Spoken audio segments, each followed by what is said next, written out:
Olá, sejam todos bem-vindos ao Diário Esportivo, nesta segunda-feira, dia 23 de julho de 2018. Estou aqui nas presenças dos repórteres João Vitor Romoli e Anderson Fattori. Tudo bem com vocês? Tudo certo.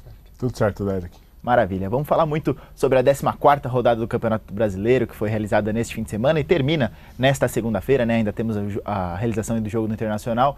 Vamos falar também de futebol regional, né? As últimas novidades da preparação dos times do ABC, tanto para a Copa Paulista quanto o Mal FC, que ainda está na disputa do Campeonato Paulista Segunda Divisão. Vamos falar de Fórmula 1, enfim, um programa bem completo, bem recheado para você. Participe, interaja conosco aqui pelo Facebook, mande sua sugestão, sua crítica, seu comentário, enfim, participe do Diário Esportivo com a gente, tá certo? Bom, começar falando a respeito do clássico deste fim de semana, né? A gente teve no Morumbi, no sábado à noite, Corinthians 1, São Paulo 3, ao contrário, né? São Paulo 3, Corinthians 1.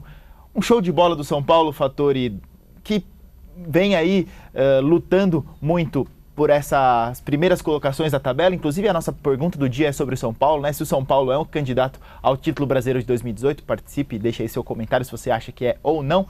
Você acha, Fattori, é ou não candidato? E, enfim, um show de bola São Paulino. Verdade, Derek, o São Paulo tem se apresentado muito bem. Acho que tem elevado a confiança dos seus torcedores. Desde o ano passado, o torcedor sofreu muito. Nos últimos 2 anos, podemos dizer que o torcedor de São Paulo se habituou a sofrer muito mais do que a sorrir, né? E desde o início da temporada, com a Aguirre no comando, o São Paulo tem mostrado evolução, encaixe muito melhor do que nos últimos anos.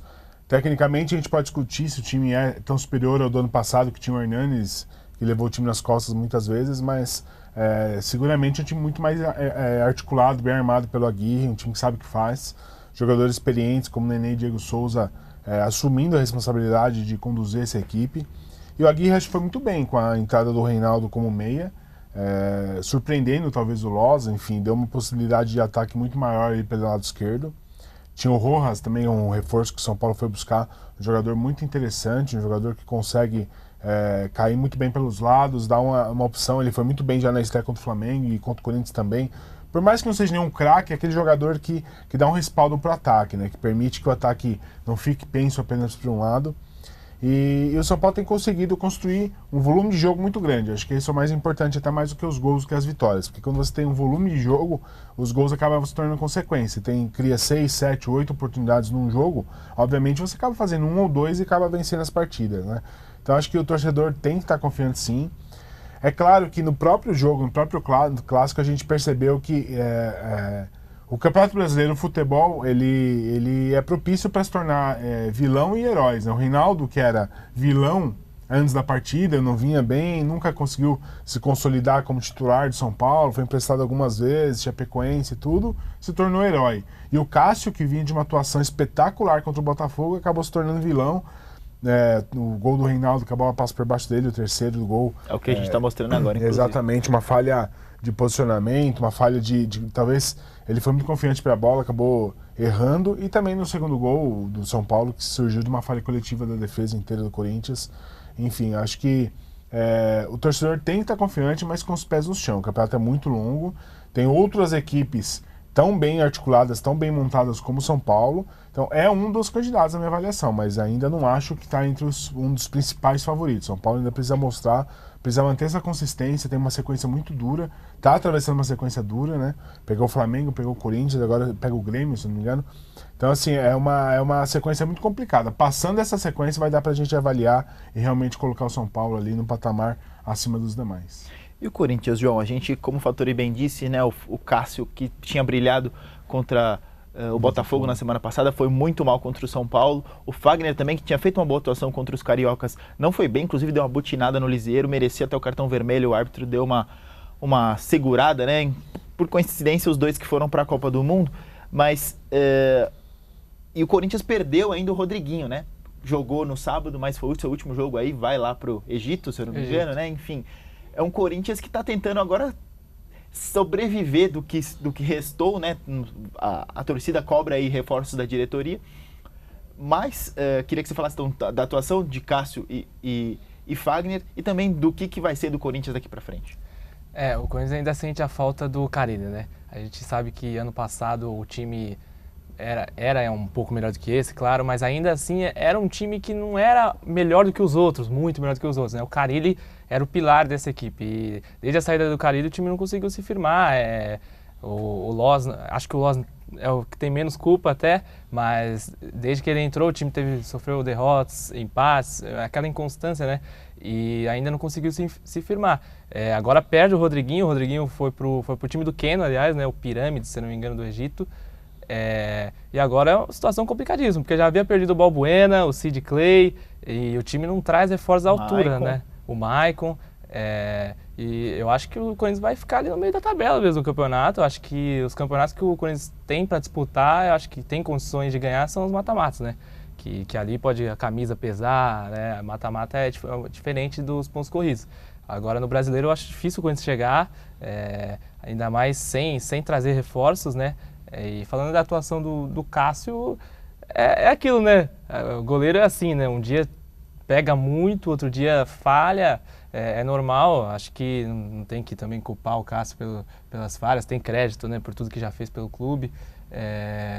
Mas é isso, eu acho que o Corinthians até o fim do ano vai viver isso no Campeonato Brasileiro, essa inconstância, principalmente se não trazer reforço. É verdade. Manda aqui um abraço aqui para o pessoal que está assistindo, né? Marcelo Mendes, manda um abraço para o Fattori, Thiago Silva, nosso ex-colega aqui também, mandando um abraço a todos, Leandro Telente, colega aqui de todos também, um abraço, continuem com a gente que a gente vai trazer muito mais ainda nesse Diário Esportivo. E para a gente finalizar esse assunto Corinthians e São Paulo, Fattori, o Corinthians, na sua opinião, o que você acha a respeito aí dessa sequência tão desfalcado, algum indício de que vá trazer alguém? Acho que o torcedor do Corinthians tem que se preparar para uma temporada de bastante sofrimento, porque a gente já sabia que o time tecnicamente não era bom e perdeu seus principais jogadores. Acho que dos que saíram, acho que todos eles eram o que sustentava o time ainda num nível intermediário do Campeonato Brasileiro, né? E especialmente o Balbuena, que era um dos melhores zagueiros do campeonato, e o Rodriguinho, que sempre foi muito decisivo quando o time precisou. Agora se ampara ali no Cássio e no Fagner. Fagner também diz que tem proposta, talvez ainda esteja balançado por uma proposta de fora. Então acho que o torcedor tem que se acostumar a sofrer, porque esse ano vai ser bem mais difícil. Eu concordo com o João, o Corinthians, o Campeonato Brasileiro, acho muito difícil que consiga algo. Acho que é difícil, inclusive, de brigar por vaga na Libertadores com esse time, a não ser que traga reforços. A diretoria já disse que vai ser muito difícil por conta da situação financeira que o clube se encontra. E tentar alguma coisa nas competições de mata-mata, porque no Campeonato Brasileiro é isso. Ganhou do Botafogo por uma atuação espetacular do Cássio, senão não teria ganhado do Botafogo, e perdeu o clássico para o São Paulo de uma forma, não vou dizer humilhante, mas de uma forma preocupante, porque ele foi totalmente dominado pelo rival. E acho que isso diminui a confiança do trabalho do Osmar Loz, que não conseguiu mudar o time para que o time pudesse reagir. Também não tem peças para isso, né? Tem o Jadson voltando de lesão, enfim. Não tem muito o que fazer, não tem muita mobilidade no elenco. Acabou de emprestar o Juninho Capixaba, que é o lateral esquerdo, para o Grêmio. Então, assim, o Corinthians tem pouquíssimas opções. E as opções que tinha acabaram indo embora. Então, o que resta é isso. Acho que a diretoria está conformada. Não acho que deve substituir o Loz, porque sabe que o treinador não tem o que fazer, né? E o torcedor pode se preocupar e torcer para que o Corinthians aí consiga pelo menos um mínimo de pontos para escapar de um possível rebaixamento e se manter na Série A1. É verdade, João. E na sua opinião, São Paulo é favorito ao título? Ou um dos candidatos? Um dos favoritos, né? Eu acho que desde 2008 o São Paulo não ganha um título nacional, né? Ganhou a Sul-Americana em 2012 e o torcedor está carente, né? Você vê a torcida de São Paulo empolgada agora nas ruas, né? Falando que agora o time vai. Eu acho que o Aguirre fez certinho, ele começou arrumando a defesa, daquele jeito uruguaio mesmo, colocou o Anderson Martins, que para mim é um belo de um zagueiro, já havia acertado a defesa do Vasco ano passado, que é bem difícil acertar a defesa do Vasco. Verdade. E acertou a defesa do São Paulo também. O Reinaldo é um exemplo daqueles jogadores que a torcida do São Paulo critica, né? Pega no pé, já foi assim com o Maicon, com o Michel Bas, o próprio Casemiro, né? Na época que saiu, depois ganhou 4 Ligas Campeões agora com o Real Madrid. A torcida do São Paulo tem isso com o jogador, mas eu acho que ele foi injustiçado na época, o Reinaldo. Depois mostrou seu futebol na Ponte Preta, na Chapecoense, agora voltou. É um bom jogador. Então, você vê o Nenê em campo se doando, né? 36 anos. Então, acredito que o São Paulo chega assim, até o fim. Agora depende muito do nível físico mesmo, né? Porque o Nenê é um jogador já que está com a idade avançada, o Diego Souza também. Vamos ver se o Aguirre consegue manter essa empolgação até o fim da competição. Maravilha. Bom, vamos esperar então. O Flamengo está um candidato bem forte também ao título, né? O Flamengo que venceu o clássico contra o Botafogo, se mantém ali na ponta da tabela, né? O Flamengo que já chegou aí a 30 pontos, São Paulo tem 29, e depois vem uma lacuna, né? Porque o Cruzeiro aparece em terceiro com 24, depois vem Atlético Mineiro, Palmeiras e Inter, todos com 23. O Inter ainda joga nesta segunda-feira, pode ser que assuma a terceira colocação. Então, vou falar a respeito de Palmeiras e Atlético Mineiro, né? Um jogo bem movimentado no Allianz Parque, né? Neste domingo. Palmeiras que conseguiu aí, literalmente no último lance, essa vitória. O que você pode dizer, Fattori, desse Palmeiras 3, Atlético Mineiro 2? Um duelo ali de dois times que realmente são postulantes ao título, né? Eu acho que o Atlético, depois da parada da Copa, quando ele perdeu alguns dos seus principais jogadores também, acho que ele saiu dessa seleta lista de favoritos ao título. Dá pra ver até, inclusive, pela volta da Copa, perdeu seus 2 jogos, né? Perdeu pro Grêmio, agora pro Palmeiras. Que o Atlético é o seguinte, ele fazia muitos gols, com o Roger Guedes, com o Ricardo Oliveira, só que tomava muitos gols. Sim. Só que o ataque vinha prevalecendo sobre a defesa. Então, e isso não tem acontecido nessa retomada da Copa. Por mais que tenha feito 2 gols no Palmeiras ontem, continuou sofrendo muitos gols. A defesa do Atlético muito fraca, tecnicamente, com o Gabriel ali e o Juninho. Acho que o Leonardo Silva talvez daria um pouco mais de experiência para essa zaga, mas também vive machucando, enfim, não tem uma consolidação ali no setor. E o Palmeiras fez o que se esperava dele. O Palmeiras... me parece que o Roger Machado está tentando construir um sistema de jogo. Ele aproveitou a parada da Copa, o Palmeiras ia jogar com 3 atacantes, na saída do Keno, ele jogou com 3 meias, né, na retomada da Copa, e agora ele está mudando com o Dudu, fazendo um segundo atacante ali. Então, eu acho que tem um grande problema no Palmeiras, que na minha avaliação é o Lucas Lima, porque é um jogador hipervalorizado, um jogador que veio com peso de ouro para o Palmeiras, só que não está rendendo, e deixá-lo no banco... Me parece que existe ali uma controvérsia entre comissão técnica e diretoria, porque você vai desvalorizar um dos grandes investimentos feitos pelo clube. Porque na minha avaliação, só é isso que explica o Lucas Lima estar entre os titulares. Com o Johan vindo numa crescente, já merecia ser titular. E o Moisés também mostrando contra o Atlético Mineiro que é um jogador que certamente deveria estar em campo. Então, acho que o Roger vai precisar trabalhar internamente junto à diretoria, ao elenco, para que ele não perca o elenco. A gente sabe como isso funciona, né? Mas eu acho que o Lucas Lima hoje, dentre as opções que o Palmeiras tem, ele seria a terceira, quarta opção no meio de campo, tendo o Gustavo Scarpa e o Johan Moisés para armar o sistema ali. Então, acho que o Roger precisa solucionar esse problema, e o Palmeiras conseguiu a vitória dentro da qualidade do seu elenco. Tem peças à sua disposição que pode definir a partida a qualquer momento. Ontem o Dudu não esteve bem, o Bruno Henrique foi lá, bateu a falta, fez o gol, apareceu. O William também não esteve bem. Foi uma das piores partidas do William no Campeonato Brasileiro, não conseguiu se posicionar, não conseguiu incomodar a defesa do Atlético. Só que apareceram outros jogadores. Marcos Rocha mais uma vez muito bem. E talvez para o Palmeiras falte aquilo que a gente tem falado desde o início do campeonato, uma defesa um pouco mais firme. Edu Dracena não passa confiança nenhuma para a defesa, o Antônio Carlos também não. Então talvez o Palmeiras precise de repente investir aí, se quiser se solidificar como o melhor elenco do campeonato, num zagueiro do porte, por exemplo, como tem o Flamengo. Hoje o Flamengo conseguiu 2, 3 zagueiros ali que dão confiança para o sistema, e não é o que acontece com o Palmeiras. O Palmeiras vira e mexe, ele tem falhas defensivas. E talvez só por isso que o Palmeiras ainda não esteja num nível ainda mais lá em cima, junto com o Flamengo e com o São Paulo. O Hever, Juan e Léo Duarte, né? Essas opções do Maurício Barbieri lá no Flamengo. E você, João, o que dá para dizer do Palmeiras? Palmeiras num herói improvável, né? O Fattori falou no comentário sobre Corinthians e São Paulo que o Campeonato Brasileiro é muito de heróis e vilões. O jogo do Palmeiras e Atlético Mineiro foi um jogo de um herói improvável. O Bruno Henrique, que a gente está vendo aí, o terceiro gol marcado por ele de cabeça numa falha do Vitor, né? Uma falha de posicionamento, ele saiu errado e o Bruno Henrique aproveitou, né? E um golaço de falta que foi o segundo do Palmeiras. Bruno Henrique, que é um dos contestados, acho que justamente por ter vindo do Corinthians, né? Ou por ter passado no Corinthians, tem ido bem, né? Esse ano, para mim, é um dos melhores jogadores do Palmeiras, né? No passado foi muito criticado, até por ter jogado no Corinthians, né? Mas esse ano vem se consolidando no time, já vem atuando bem no meio de campo, mas agora completando, né? O Palmeiras não fazia um gol de falta desde 2015, né? Com o Robinho, e agora voltou a fazer um golaço, por sinal, né? E a torcida já estava chamando o Roger de burro, né, no meio do jogo, porque o time permitiu o empate mais uma vez, fez 1-0, permitiu o empate 1-1, fez 2-1, permitiu o empate. Há 3 jogos o time estava permitindo empate também, foi assim com o Flamengo, foi assim com o Ceará e foi assim com na última partida, contra o Santos, isso. E E é isso, o Palmeiras precisa definir isso,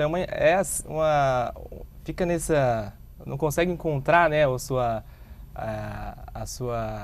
não consegue encontrar um equilíbrio, exatamente, Fattori, obrigado.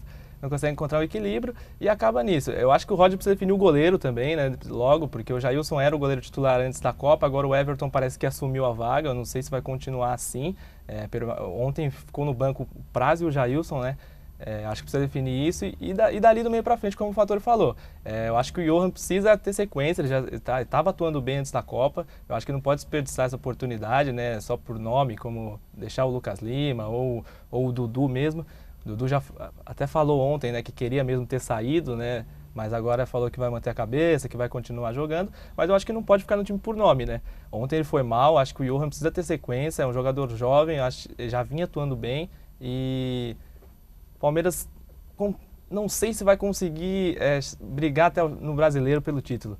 Eu tenho essa impressão que o time consegue fazer bons resultados, mas tem hora que que dorme no resultado e acaba cedendo empate. Eu acho que isso vai prejudicar muito o Palmeiras até o fim do campeonato. Se for pensar numa questão financeira e até mesmo de cobrança, a Libertadores e a Copa do Brasil são muito mais interessantes que o Campeonato Brasileiro. A Copa do Brasil tem uma premiação 3 vezes maior que o Campeonato Brasileiro e a Libertadores, querendo ou não, leva ao Mundial, que é a obsessão do Palmeiras, né? Exatamente. A Copa do Brasil até 65 milhões, se eu não me engano, dá o campeão. Mas o grande objetivo do Palmeiras é a Libertadores. O grande objetivo do torcedor é a Libertadores. Eu acho que é só ganhando a Libertadores, aliás, que o Roger vai ter sossego no cargo. Porque até com empate ele é pressionado, né? Então é isso que incomoda o torcedor do Palmeiras. Eu acho que o resultado é o que vai trazer a paz ao Roger. É verdade. Falando um pouquinho agora do empate entre Chapecoense e Santos, 0-0, custou o cargo ao Jair Ventura, né, Fattori? Esse Santos... É aquele negócio, é o que a gente falava já antes da parada da Copa, né? O Jair Ventura não tinha peças para trabalhar o elenco, mas querendo ou não, é sempre, entre aspas, mais fácil demitir um do que demitir 30, né? E sobrou para ele. O que não dá para entender é uma decisão dessa, depois de você ficar parado 35 dias para uma pausa da Copa do Mundo, ele volta 2 jogos e manda embora, né? Ou você confia e mantém o treinador, ou você já demite ele antes da parada da Copa e traz um novo técnico para se habituar ao elenco, a colocar o seu trabalho em atividade, em vigor, né? E você ter um Santos diferente. Agora sim, você espera 35 dias com o Jair ali trabalhando o elenco, mudando o elenco, e aí depois de 2 jogos, empatou o clássico com o Palmeiras, que é um resultado normal, né? Por mais que o Santos era o mandante, o Santos fez um enfrentamento normal com o Palmeiras, tomou gol, depois conseguiu um empate, foi um resultado bem natural. E agora empatou com o Chapecoense fora, que também não é um resultado desastroso. O Chapecoense lá em Chapecó costuma causar dificuldade para os seus adversários. Então, assim, eu não entendo. Eu acho que, assim, ou você confia no treinador e manter o treinador, vou confiar, vou apostar no trabalho, é isso, a metodologia, sabendo que não tem peças, já tá, ou não confia, o trabalho não está sendo da forma, então já manda embora antes da Copa e traz um treinador. Agora, quem que o Santos não tinha dinheiro, pagou uma fortuna para liberar o Jair Ventura do Botafogo, 800 mil reais, investir esse dinheiro num treinador que é jovem, né, e agora vai precisar romper o contrato com ele e trazer um outro treinador, sabe-se lá com qual dinheiro. O Santos, é sabido por todos que o Santos não tem dinheiro para contratar e agora vai ter que investir num treinador. Não sei se tem alguém da base que possa assumir, acredito que não. Interino quem que vai ficar, João? Ricardo Gomes. Ricardo Gomes vai ser interino. Ricardo Gomes, que na verdade veio para ser um manager, na verdade, né? Ele vai assumir interinamente e depois talvez eles vão apostar aí no Dorival Júnior, que é um treinador caro, Abel Braga, são todos treinadores caríssimos, que não vêm por menos de 200, 300 mil. Então acho que o Santos, espero que essa decisão não tenha sido tomada de cabeça quente, tenha sido pensada, mas acho que o torcedor se prepare aí para um futuro ainda mais nebuloso, porque não tem time. O time é tecnicamente muito ruim. Tem alguns jogadores ali o Gabriel, que pode fazer um jogo espetacular, ganhar o jogo, o Rodrigo da mesma forma, mas você pegando o elenco do Santos é extremamente limitado. Mandou embora o treinador. Não tem dinheiro nem para contratar um outro treinador. Então, eu não sei como que o Santos vai se resolver, mas me parece uma decisão estrategicamente errada, tomada depois de ter ficado 30 dias parado e apenas treinando. E você, João, partilha desta opinião do Fattori? Acha que o Santos aí pode ter se precipitado nessa troca de treinador? Concordo plenamente com o Fattori. Acho que sou totalmente contra a demitir o treinador dessa forma, né? Se era para ter demitido, era para ter tirado ele antes da Copa, né? Agora esperou, um mês da Copa do Mundo e foi demitir agora. E não vejo o Santos saindo lá debaixo da tabela tão facilmente assim, tá em 15º lugar. E agora as contratações também que o Santos fez também não me agradaram. O Brian Ruiz e o Carlos Santos, que disputaram a Copa, são bons jogadores, mas são jogadores com idades avançadas, né? Um tem 33 e outro tem 34. E não vão, eu acho que não vai fazer diferença. Vem para ganhar um salário de R$350 mil os dois. Se é para gastar assim juntos do salário dos dois, compra um jogador bom, né? Um jogador que vai fazer diferença, um jogador jovem. Então, assim, é complicada a situação do Santos, realmente. Eu acho que vai viver o que o São Paulo viveu no ano passado. E não vejo o Santos saindo facilmente. Eu acho que vai ficar nessa situação até o fim também. É verdade. Só para a gente constatar e que abrilhantar nosso Diário Esportivo, nós temos as presenças aqui do editor de esportes, Ângelo Verotti, e do nosso diretor de redação, Evaldo Novellini, assistindo o programa aqui no estúdio. Um abraço a ambos, obrigado pela moral ao Diário Esportivo. E falando agora um pouquinho também de futebol regional, né? A gente ainda tem aí o andamento do Campeonato Paulista da 2ª Divisão. O Mauá Futebol Clube venceu o Guarulhos por 3-1, tá líder da sua chave aí na segunda fase da segundona, né? O Mauá, que é um time aí recém-inaugurado, caçula do Grande ABC, indo bem na segundona, e a gente torce muito para que vá adiante, né, Fattori? Verdade, surpreendente até se a gente for parar para pensar, um time que está iniciando agora a sua trajetória e entrou no campeonato muito difícil, porque é um campeonato sub-23, muita oscilação ali, e está indo bem, tem representado muito bem a cidade, tem colocado o Mauá aí no cenário, o mauense também fez um campeonato mediano na primeira fase, acabou caindo, e agora o Mauá FC tentando recolocar o Mauá aí no cenário de uma A3, assim como foi o EC São Bernardo, e a gente torce aí para que consiga manter essa consistência, que me parece que o Mauá, dentro da divisão, tem todas as possibilidades de subir. Verdade, esse jogo foi em Guarulhos, o que mostra um resultado ainda mais impactante, né? Essa vitória de 3-1 do Mauá. Então, o Índio, né, como é chamado aí, como é apelidado o Mauá Futebol Clube, no caminho certo, a gente torce aí pelo sucesso do Mauá Futebol Clube. E continuando no assunto futebol regional, João, o que a gente pode dizer do Água Santa, né? Água Santa, a gente falou semana passada que vai disputar a Copa Paulista com o time sub-20, vai apostar aí no Papel como treinador, né? O Papel que foi o treinador já na Copinha do ano passado e no Campeonato Paulista sub-20 também, vai permanecer para a Copa Paulista. Na Copinha desse ano também, né? Ah, é verdade. O Papel. E ele fez a... Aliás, desse ano, né? Quando a gente fala da Copinha, às vezes parece que faz tanto tempo, né? Mas realmente, dessa temporada. Ele fez a melhor campanha da história do Água Santa, né? Na Copa Paulista, chegou até a terceira... na Copa São Paulo de Futebol Júnior, chegou até a terceira fase, perdeu para o Vasco. E é uma aposta do Água Santa, né? Já havia anunciado que ia disputar a Copa Paulista com um elenco sub-20, e aí apostou no Papel, que já conhece o time, né? Eu falei com o Papel na semana passada, ele disse que é uma oportunidade única na carreira dele, né? Que nunca comandou o elenco principal, e ele acha que, por conhecer mesmo o elenco, ele acha que o time vai chegar longe. Ele enalteceu o grupo, né? Que tem Santo André, São Bernardo, São Caetano, colocou aí o São Caetano entre os favoritos da competição, mas acha que vai ficar muito embolado ali o grupo, principalmente por ninguém investir tanto quanto o São Caetano, né? O Santo André também jogando com o elenco sub-20, São Bernardo também boa parte do elenco, e ele acredita que, por conhecer o elenco, ele acha que o time vai chegar longe. Trouxe um panamenho também agora, é uma aposta aí do Água Santa, e a diretoria falou também que colocou o elenco sub-20 apostando na Copa São Paulo de Futebol Júnior do ano que vem. Então vai dar cancha para esse elenco para a Copa São Paulo de Futebol Júnior do ano que vem, para fazer novamente a melhor campanha, né? Quanto mais chegando longe, é bom para o Água Santa também ir disputando as competições e se acostumando. Sem dúvida, até porque os clubes do ABC hoje vivem da venda de jogadores, né, Fattori? Até a matéria que a gente trouxe na edição desta segunda-feira, aliás, deste domingo do Diário, né, falando a respeito da crise daqui dos times do Grande ABC, São Bernardo e Santo André literalmente passando o chapéu aí para conseguir ali ter alguma possibilidade, alguma forma de disputar a Copa Paulista, disputar a Série A2 do ano que vem. Fala um pouquinho do Ramalhão e do São Bernardo também. Na verdade, os dois clubes, os mais tradicionais, que estavam ali junto com o São Caetano brigando por uma Série A1 há uns anos atrás, agora vive uma realidade bem diferente. O São André, com o rebaixamento, perdeu toda a verba que recebe da Federação Paulista, assim como aconteceu com o São Bernardo também no rebaixamento. E agora a crise financeira tem feito os clubes apostarem 100% na categoria de base, que surge algum talento na categoria de base e esse talento possa se reverter em uma venda e aí reforçar o caixa do clube, porque infelizmente Central e São Bernardo bilheteria dificilmente você consegue contar, não só com os dois, mas no interior, tirando aqueles clubes que são bem interior mesmo, onde a cidade abraça o time, você pega aqui na Grande São Paulo, é difícil você ter grandes bilheterias, coisas de Audax ou em Osasco, a própria Portuguesa tem sentido o reflexo disso tudo. Então, assim, diminuiu o número de torcedores, dos grandes e dos pequenos mais ainda. Então, você depender de verba de bilheteria é coisa do passado. E patrocinadores querem estar em grandes torneios. E, infelizmente, a Copa Paulista não tem visibilidade alguma, nem transmissão pela televisão tem.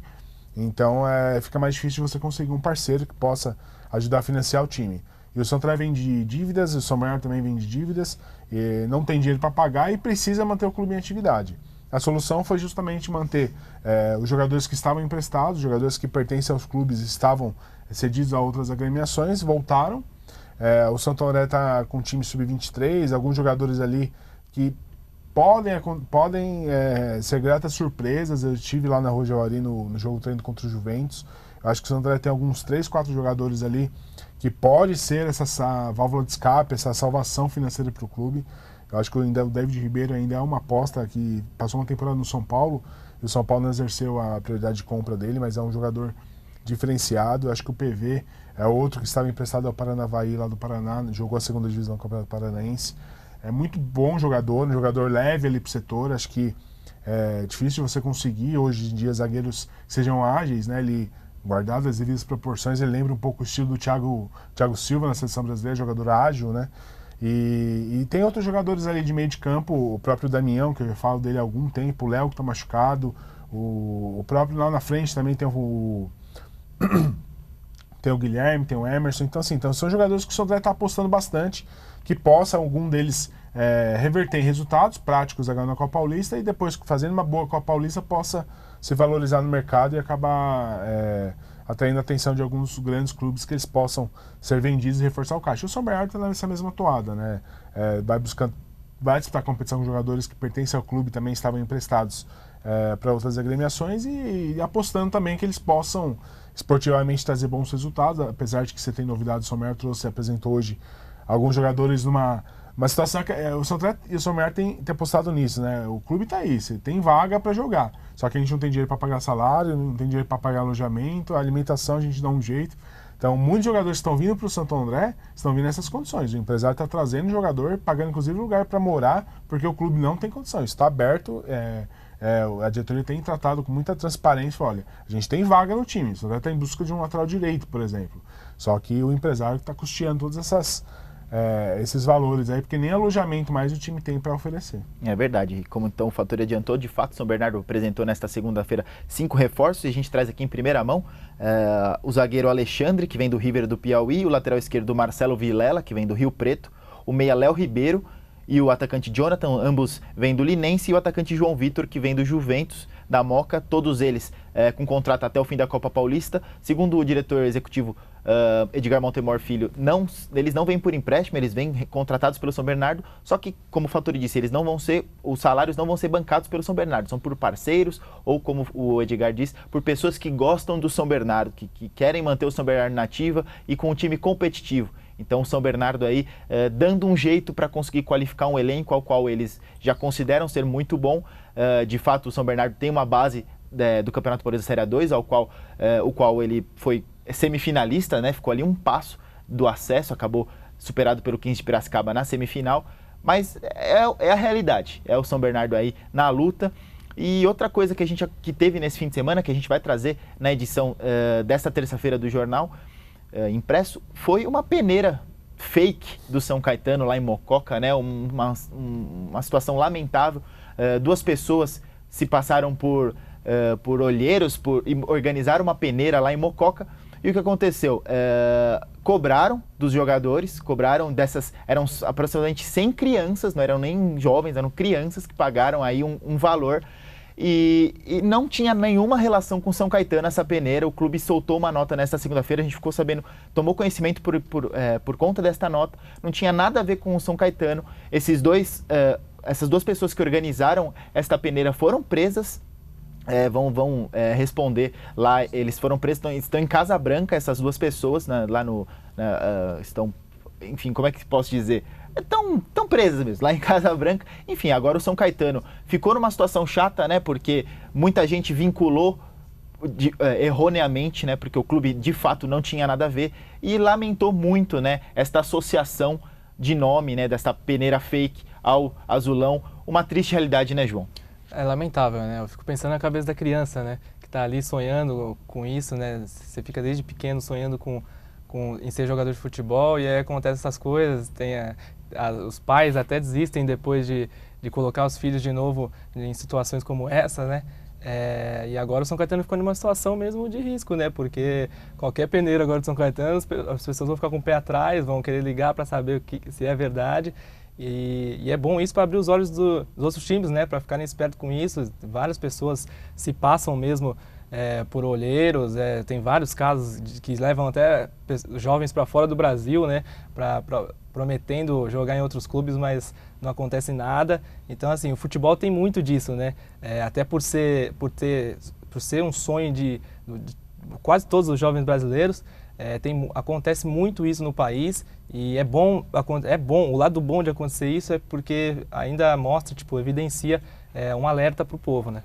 É verdade, então toda a história, né, deste caso, na edição desta terça-feira do impresso do Diário do Grande ABC, assim como também os 5 reforços do São Bernardo e muito mais. Destaque final, Fattori?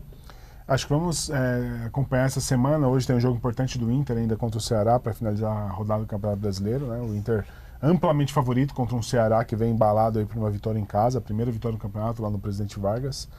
E depois a gente tem a continuação do campeonato no meio de semana, acho que é muito importante. E também acompanhar as notícias do Santo André. O Santo André faz 3 jogos treinos essa semana. Joga contra o Nacional e contra a Portuguesa, os primeiros, depois ainda vai definir um terceiro adversário, mas o Santo André faz 3 jogos treinos. O José Carlos Palhavan, o treinador, diz que quer jogos fortes para que ele possa testar mesmo a equipe. E a Copa Paulista está chegando, né? Então na próxima semana praticamente a gente já tem o início da competição, né? Então tem 2 semanas aí de finalização de preparação.